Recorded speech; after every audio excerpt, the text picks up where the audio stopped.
meu querido povo brasileiro, que a graça e a paz, nosso Senhor e Salvador Jesus Cristo esteja sobre cada um de vocês. Aqui é o irmão Danilo e nesse vídeo eu quero desfazer mais uma falácia que o mundo diz a respeito do caráter de Deus. E essa é uma das passagens que eles mais usam para dizer que Deus não é um Deus que todos pensam que ele é. É a passagem de Isaías capítulo 45, versículo 7. Olhem o que ela diz. Eu formo a luz e crio as trevas, faço a paz e crio o mal. Eu, o Senhor, faço todas estas coisas. Pessoal, quando alguém que não tem um conhecimento pleno da palavra de Deus pode interpretar essa passagem como dizendo que Deus é um Deus mau, que tudo que há de mal nesse mundo está acontecendo pela mão de Deus. E pode pensar que Deus é um Deus completamente distorcido, que as pessoas pensam que ele é, que a gente não deve servi-lo, que a gente tem que esquecer, que deve abandonar e tal. Mas hoje eu vou desmistificar para vocês terem um entendimento correto sobre o que significa essa passagem. Antes de passar para ela, precisamos relembrar um pouquinho sobre o Gênesis. Gênesis capítulo 3 fala sobre a tentação de Adão e Eva, a tentação de Eva e que depois continuou com Adão. De Gênesis capítulo 1 ao 2, fala sobre a criação. Deus cria todas as coisas, a obra-prima de Deus foi a gente, e aí Deus coloca o homem e a mulher no jardim do Éden para cuidar deles. E Deus dá uma ordem a eles, dizendo assim: comam de todos os frutos das árvores livremente, mas não comam da árvore do conhecimento do bem e do mal, porque no dia que vocês comerem, certamente morrerão. Aí falamos de Gênesis capítulo 3, onde fala da queda do homem. Satanás aparece em forma de serpente e tem uma conversa com Eva.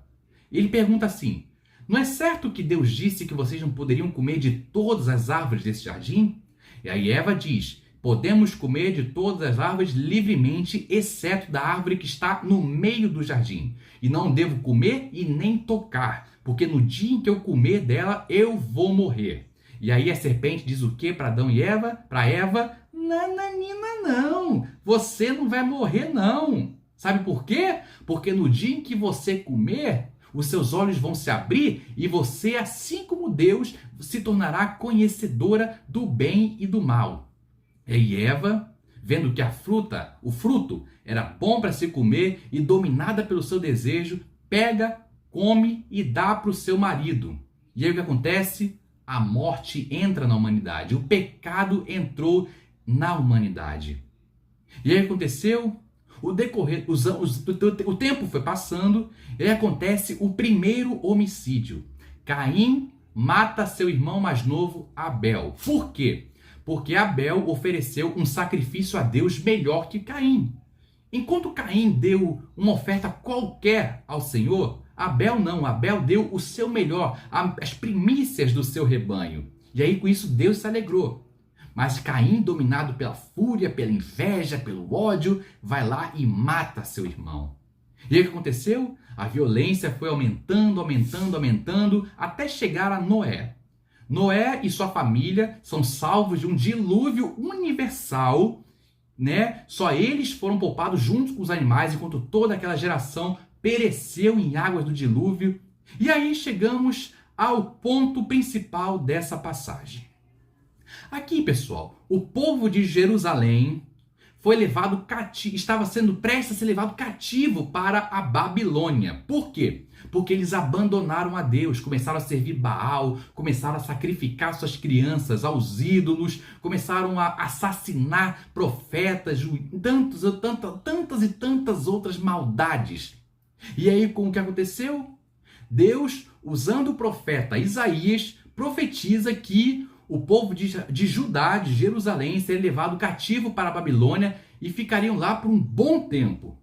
Até chegar ao ponto dessa passagem, que é a passagem de Isaías 45, versículo 7.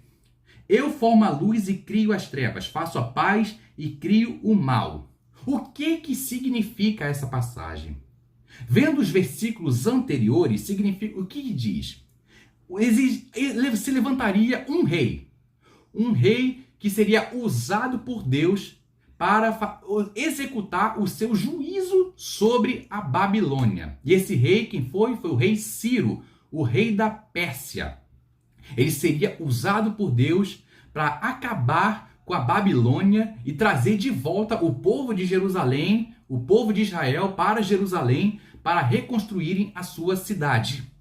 E aí vocês pensam o seguinte, Deus criou o mal? A pergunta é isso. Então vocês podem perguntar, Deus criou o mal? E a resposta, gente, é não. Por que é não? Porque, em primeiro lugar, Deus é um Deus bom, Deus é um Deus justo, Deus é um Deus misericordioso, compassivo, e Ele está dizendo o seguinte, que Ele traz maldade, Ele diz, eu crio o mal não para castigar, mas para disciplinar. Está aqui, pessoal. Deus não queria matar o seu povo, Ele queria apenas ensinar uma lição de que é somente Deus que deve ser adorado, que nós precisamos ter o nosso coração voltado para o Senhor. E nós não devemos abandoná-lo, como fez esse povo. Deus só criou essa situação para mostrar a ele quem era o verdadeiro Deus, quem era aquele que estava no controle de todas as situações. E para vocês terem uma ideia, vocês podem pensar que Deus é um Deus mau, mas isso infelizmente, pessoal, é uma coisa que me deixa muito triste, porque a pessoa fica focada em apenas um versículo, não lê o contexto inteiro. E aí tem um entendimento completamente errado a respeito da Bíblia e do caráter de Deus. Portanto, antes de eu passar para o final, eu preciso explicar para vocês isso. Se Deus permitiu que o povo de Judá fosse mandado para o exílio, não foi para destruí-los, foi para discipliná-los. Por quê? Porque para que eles se lembrassem que Deus era o Deus soberano, que Deus era o Deus que somente Ele devia ser adorado, não deviam abandoná-lo, não tem que sacrificar crianças, não tem que adorar a ídolos feitos de pau, de pedra, de metal, que não ouvem, não falam, não cheiram, não fazem nada. E que isso desagradou o coração dele, mas ele queria mostrar somente para mostrar para eles que eles estavam errados. Porque Deus tinha planos, Deus tinha promessas para eles. Lá na Babilônia, Deus disse o seguinte, construam casas, plantem pomares, casem seus filhos, era para casarem entre os israelitas. E aí orarem pela paz da cidade, porque na paz da cidade vocês também terão paz. E aí o que aconteceu depois? Ciro vem e liberta o povo de Judá do cativeiro, 70 anos depois volta para Jerusalém para reconstruir essa cidade e a Pérsia destrói a Babilônia. Por quê? Porque quando alguém ataca o povo de Deus, mesmo Deus usando uma situação para disciplinar o povo, o que acontece? O juízo de Deus também vai sobre essa pessoa. Porque quem ataca o povo de Deus e não se arrepende, sofre juízo. Portanto, vocês precisam entender isso. O que eu quero dizer para vocês é o seguinte, arrependam-se, porque o reino de Deus está próximo. Deus não quer, Deus tem planos para vocês. Jeremias capítulo 29, versículo 11 diz, eu é que sei os pensamentos que tenho a vosso respeito, diz o Senhor, pensamentos de paz, não de mal, para vos dar o fim que desejais. Ou seja, está aqui. Deus só usou essa situação para disciplinar, mas não para castigar. Deus não criou o mal. O mal entrou no mundo por Satanás, pela desobediência do homem e da mulher a Deus. Porque se Deus fosse um Deus mau, aí sim eu teria todos os motivos para não adorá-lo. Mas Deus não é. O mal entrou no mundo, mas influenciado pelo diabo. A desobediência foi influência de Satanás. Tirem esse entendimento de suas mentes.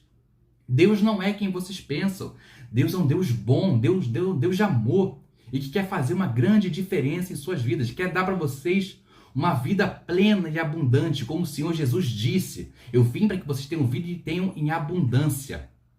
Nunca se esqueçam disso, Deus os ama. E se vocês estiverem passando por uma situação difícil, saibam que não é uma punição de Deus. É uma disciplina. Eu falo isso para o povo de Deus. Se você estiver passando uma situação difícil na sua vida, não, e Deus está permitindo, não é para castigar. É para fazer vocês se voltarem para Ele. Porque Ele é quem está no controle, Ele vai dar a solução para este problema. E você, meu amigo não crente, não pensem que Deus é mau, porque Ele não é mau. Porque Ele te ama, Ele quer fazer de você uma nova criatura, Ele quer fazer de você uma pessoa diferente. e quer fazer de você aquele que vai ser usado poderosamente pelo Senhor para fazer a tua vontade, cumprir a sua obra nessa terra. Amém? Um grande abraço, fique com Deus e que Ele os abençoe rica e abundantemente.